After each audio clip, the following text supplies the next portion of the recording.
Welcome back to the pod. I am loving this. And especially because Nina's here and I talk so much more with Nina. Yeah.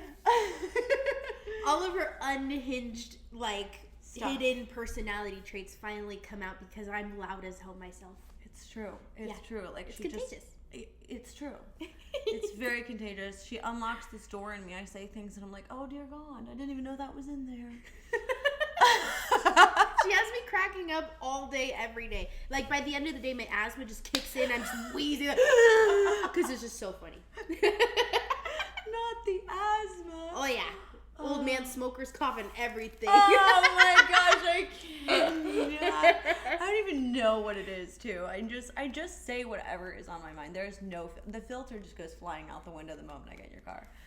So, or you get in mine, but I don't have one anymore. Anyways. It's okay. So...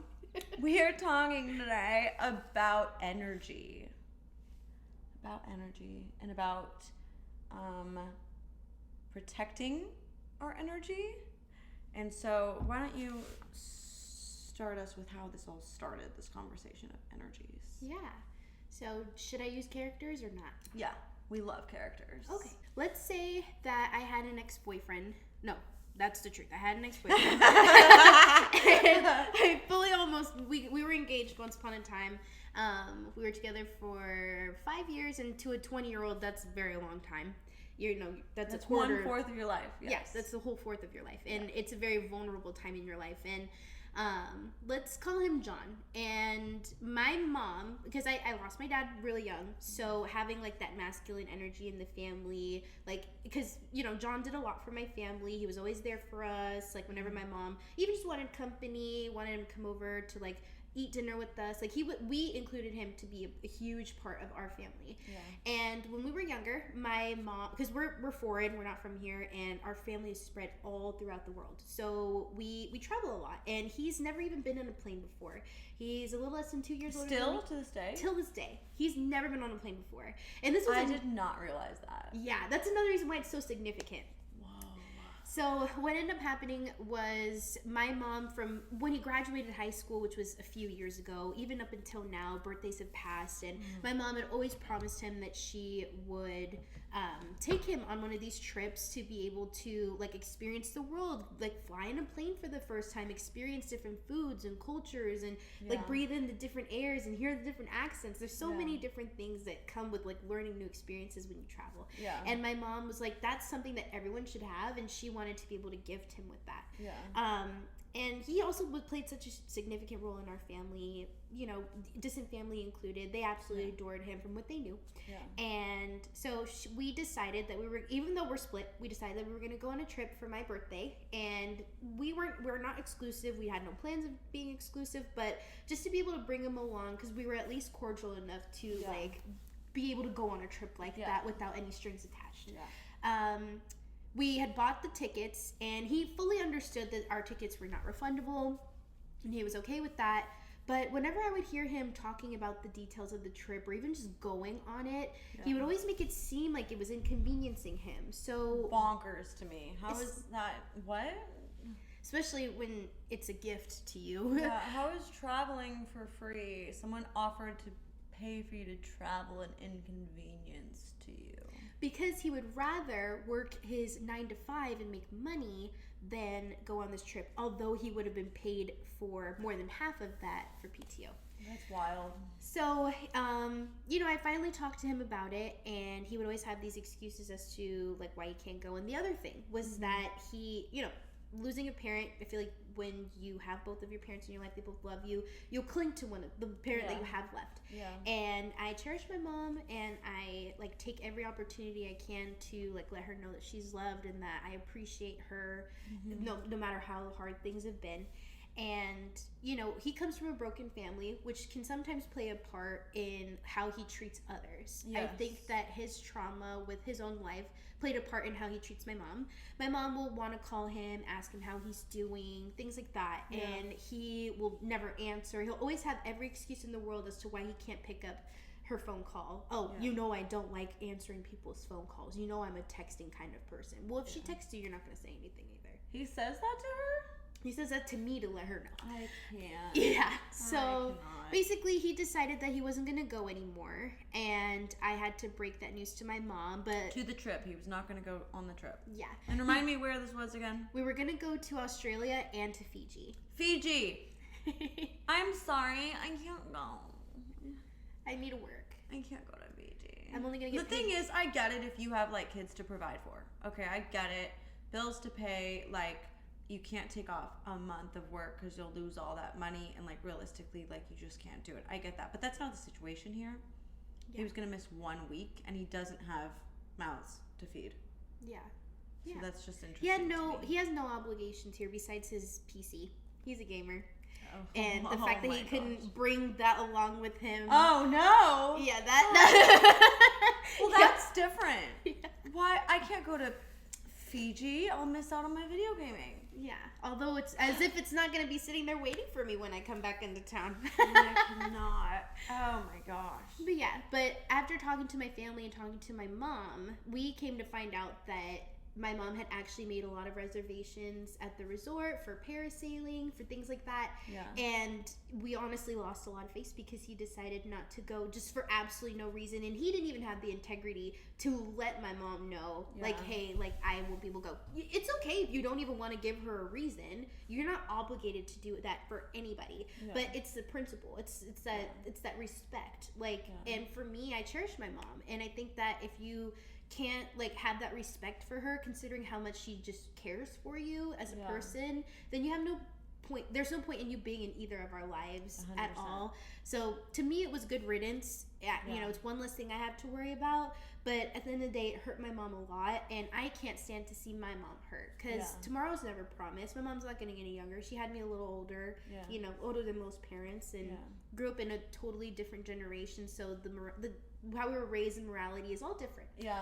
But even then, at the end of the day, she, considering what he's been through in his life, she wanted to at least be able to play a part in his life where he felt like he was loved and cared for. Yeah. She went to his graduation when his own mom didn't go. You know, she made sure he got his driver's license. She was with him when he was a mother figure. Yeah. That's a really rare and beautiful relationship to happen.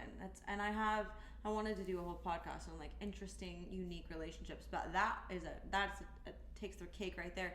It's just and you said that she calls him and you're not even involved. Like, she calls and talks and checks on him like a son. Like, that's a beautiful thing. I would think that he would grasp onto that and be grateful for that. But there's probably some levels of fear there and some like attachment to you that there's healing there that needs to happen. It comes back to your energy and protecting that and not putting energy into dwelling on it, because then that's just giving it more power, and that is so hard to do, especially when, you know, why is the biggest joke that your mom jokes? Because what do we care about more than anything, and what will tick us off as humans more than anything is someone hurting our mom, right? So like, how are you supposed to not dwell on and react negatively towards that, and how do you deal with that? And it's just a constant until the healing happens, until time heals all wounds. It's you know, cliche but very true. You can't give it energy because that's just giving him more power, but it's hard and it's such a weird situation. Yeah, because like, especially if, you know, considering the past, I mean, things have gotten ugly, but through all of it, my mom has always, you know, been very rational. Like, you know, although you've hurt my daughter, although things have happened between you two in the past, that's between the two of you. My relationship with you is different from the relationship you have with her, and, you know, she's my daughter. That's separate from what I have with you as my past son-in-law. Someone that I adored so much, because she played such a significant role in his life from young. Yeah. So it's just crazy that he would decide to do something like that. Yeah. But in the beginning, I didn't take it personal. I was just like, okay, like, good riddance. It's no problem to me. My biggest thing was being able to go and visit my family. I haven't seen them since I was like 16. Yeah. It's been years. I'm almost 22. And just being able to like indulge in those relationships that I had missed out so much on. Like, my nieces and nephews have grown up so much, and you know, I want to, like, that's what I'm worried about the most, is being able to like indulge that time with my family. That's what you're looking forward to, which is beautiful. Yeah, but I mean, and I feel like it's still going to be great, but it's going to be amazing. It's going to be phenomenal, and I feel like once you're over there, you'll be able to let it go. At that point, you'll be so excited. You know, it's, especially when you get on a plane. You know how I am about traveling. Something about getting on a plane, like I go through the darkest emotions when I'm on a plane, just like there in the sky, thinking to myself.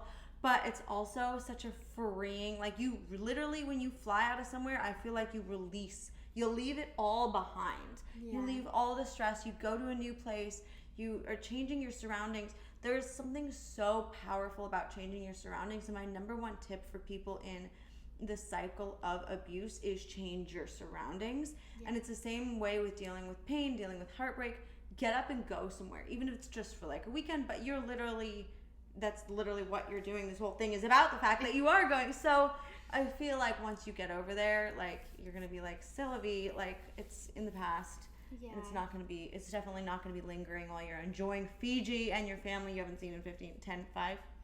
It's been a little over 5, yeah. It's so inconvenient because he knew that when it was just me and my mom that was going before he even confirmed and was on the phone with us when we were buying the tickets. Yeah. You know, my mom's deaf in one ear, and so me going with her would have been very beneficial because she can't hear anything. I mean, she's traveled many times, countless times, multiple times a year, her whole life, but even them just like being able to have somebody to advocate for her and someone who has that patience for her. I'm her daughter. Like, of course she would want to travel with me. Yeah. But because he couldn't be gone for like the full month from the end of March to the end of April, we like negotiated just a flat 3 weeks that we'd be there. Okay.